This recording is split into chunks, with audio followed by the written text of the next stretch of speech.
Hi කොහොමද මගේ යාළුවෝ හැමෝටම. ඉතින් ඔන්න ලස්සන අලුත් දවසක් අද සෙනසුරාදා දවසක්. ඉතින් 7:00ට වගේ තමයි අද නැගිට්ටේ. නැගිට්ට ගමන්ම මුණ චුට්ටක් හොදගෙන මෙන්න මේ විදියට බුදුන්ට සහ ගණ දෙවියන්ට පැන් කෝප්ප දෙකක් පූජා කරලා මේ සුවඳ ඊටපන් දැන් මම පත්තු කරනවා.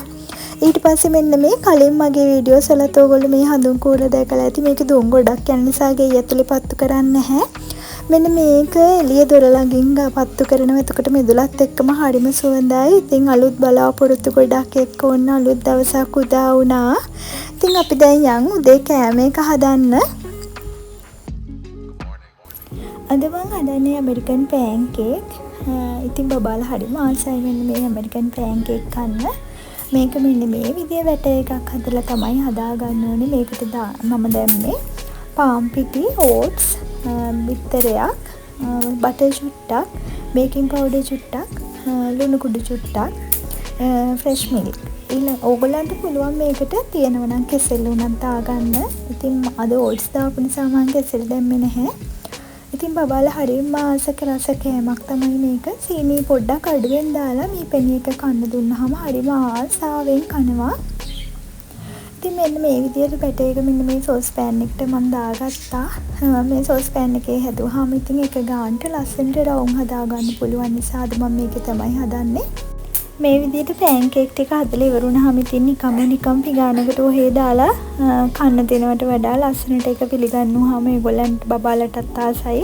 කන්නත් ආසයි හිතෙන නිසා ඉතින් අපි ඒක ලස්සනට ඒකට සුදුසු ප්ලේට් එකක අසුරලා තියමු. ඉතින් ඔන්න ඔය විදිහට මම දිග ප්ලේට් එකක් අරගෙන පැන්කේක්ස් ටික ඒකට දාලා දැන් කෑම මේසෙට යවන්නයි ලෑස්තිය. පැන්කේක් කන්න අද මම මේකට මේපල් සිරප් හරි නැත්තම් මේ පැණි එක තමයි රස. ඉතින් අද අපේ ගෙදර මේ පැණි තමයි තියෙන්නේ. මේ පැණිත් එක්ක ඉතින් ඔන්න ඇමරිකන් පැන්කේක් තමයි අද අපේ උදේ කෑම.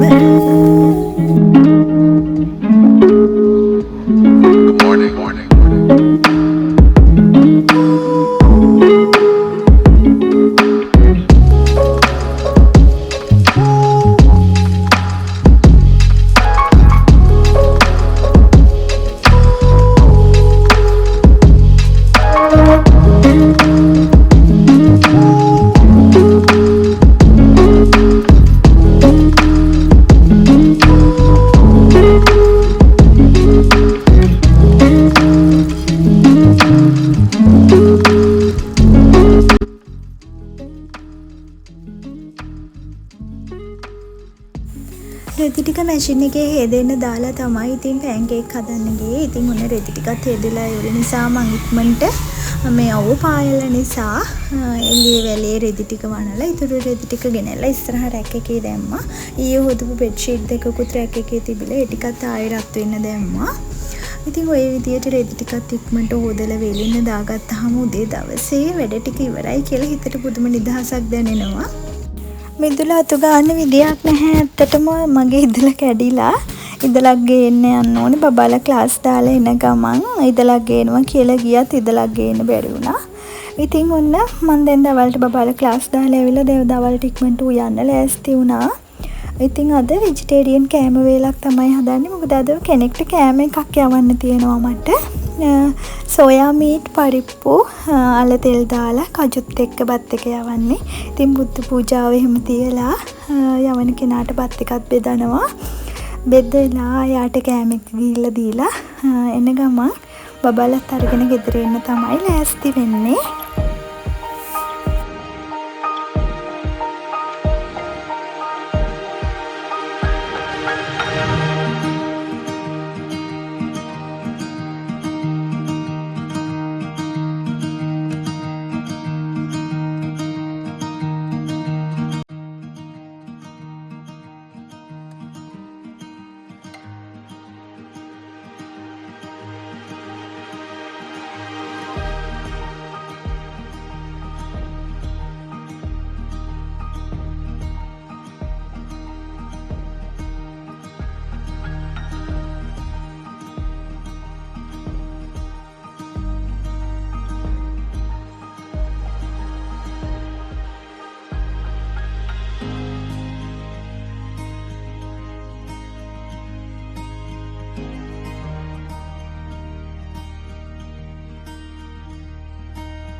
දවල් කෑමට අමතරව මට කියන්න අමතකුණා මම ෆෘට් සලාඩ් එකකුත් හදාගත්තා.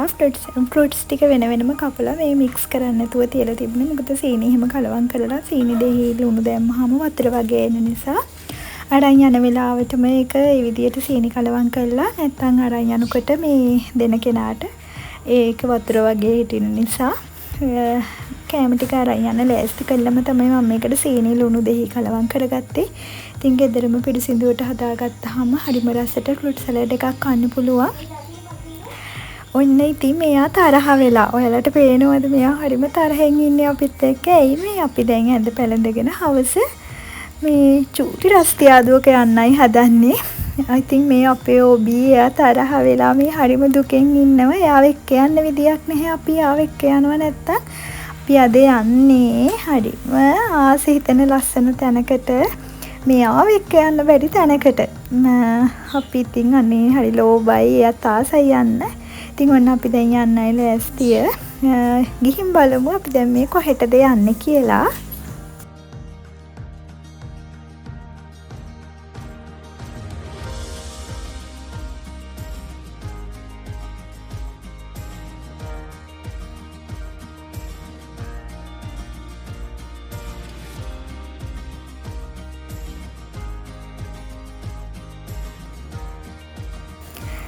ඉතින් ඔන්න අපි ආපු රස්තියාදුව දැන් පේනවනේ ගාලු පොත් වසන්තේ. ඉතින් මෙන්න බුක් ෆෙයා එකට එනවම කියලා හිතාගත්තා. කොළඹ එකට නම් යන්න බැරි වුණා. ඉතින් අපි මේකට ආවා. බව් පැටියව නම් එක්ක එන්න බැරි වුණේ මෙන්න මේකට එන නිසා ආව නම් එහෙම පොත් ටික ඔක්කොම කාලා දායි. මොකද පොත් කන්න රුසියා එයා. ඉතින් අපි බුක් ෆෙයා එකට ආවා. ඉතින් එතනදී අපිට විශේෂ කෙනෙක් මුණ ගැහුණා. මම අද ගන්නම ආපු පොතක්. ඒ පොතේ කතුවරයා එතන හිටියා. ඉතින් ඔන්න පොත ඉන්නවා. මේ පොත ලියපු ඒ පොතේ අයිතිකාරයා බලන්නකො මොහන් රාජ් මඩවල මහත්මයා ඔන්න ඉන්නවා. හරිම නිහතමානී පුද්ගලයෙක්. හරිම අපිත් එක්ක හොඳට කතා කරා. එන හැමෝම එක්ක එයා හොඳට කතා කරා. ඉතින් එයා අපේ නම අහගෙන අපේ නමටම එයාගේ සයින් එක දාලා දෙනවා. අපේ නම ලියලා.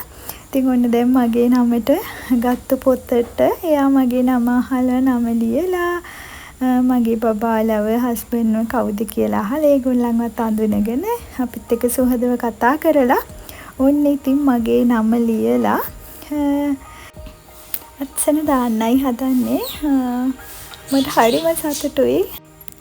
පොත කියවලා බලලා පොත ගැන ටෙක්ස්ට් එකක් දාන්න කියලා එතුමගේ ෆෝන් නම්බර් එක තියෙන තැනක් පෙන්නලා කිව්වා. ඉතින් හරිම සතුටින් බුක් ෆෙයා එකෙන් අපි ආවා. බුක් ෆෙයා එකෙන් එළියට ඇවිත් ඔන්න අපිත් කොටුවේ පැත්තේ රවුමක් දාන්න ගියා. කොටුවේ මේන් එන්ට්‍රන්ස් එක ඉස්සරහම තියෙනවා අක්කීරාස් වටලප්පන්. එතනින් අපි වටලප්පමක් නම් නෙමේ මේ ගත්තේ චොක්ලට් ලාවා කේක් එකක්. ඒක චොක්ලට් ලාවා කේක් එකක් වුණාට මට ඒකේ සිනමන් රහක් එහෙම ෆ්ලේවර් එකක් ආවේ. චොක්ලට් රහට වැඩි ආවේ නිකන් වටලප්පම්ම රහක්. ඉතින් ඊට පස්සේ ඒකත් කාලා ඊළඟට ආව කොටුවේ අර කොටුවේ අනිත් පැත්තේ එන්ට්‍රන්ස් එක. ඒ කියන්නේ අර වඩාය පැත්තේ මාළු මාකට් එක තියෙන පැත්තේ එතන තියෙනවා රසම රස කැරමල් පුඩින් කරත්තයක්. එතනින් කැරමල් පුඩින් කෑලි දෙකකුත් අරගෙන ඉතින් ඔන්න අපි දැන් කොටුවට යන්නයි හදන්නේ. ඒකත් කාලා කොටුවේ ඉඳලා එන ගමන් මෙන්න මෙතන තියෙන කැන්ඩස් චොක්ලට් අවුට්ලට් එකේ මෙතන තියෙනවා හොට් චොක්ලට් සහ එක එක වර්ගවල චොක්ලට් ඩ්‍රින්ක්ස්. ඉතින් මෙතන අපි ගත්තා කූල් චොක්ලට් ඩ්‍රින්ක් එකක්. ඒක හරිම රසයි. ඉතින් ඔන්න ඕකත් බීලා මෙතනත් පොඩි කයියක් දාගෙන ඉඳලා අපි අපේ රස්තියාදු අද දවසින් ඉවර කරනවා. ඉතින් හරිම ලස්සන වීකෙන්ඩ් එකක්. හරිම ලස්සන සෙනසුරාදාවක්. ඉතින් 4 දෙනාත් එක්ක ඔන්න ඔහොම ගත කරා. අපේ සතුට සැනසීම හැමදාම තියෙන්නේ වෙන්න මෙතන. තමන්ගේ පවුල තුල. ඒ සතුට සැනසීම කවදාවත් පිට තැනකින් අපිට ලැබෙන්නේ හොයන්නත් එපා. ඉතින් ආයෙත් වීඩියෝ එකකින් එන්නම්. එතකන් ආදරෙන් සතුටෙන් පරිස්සමින් ඉන්න.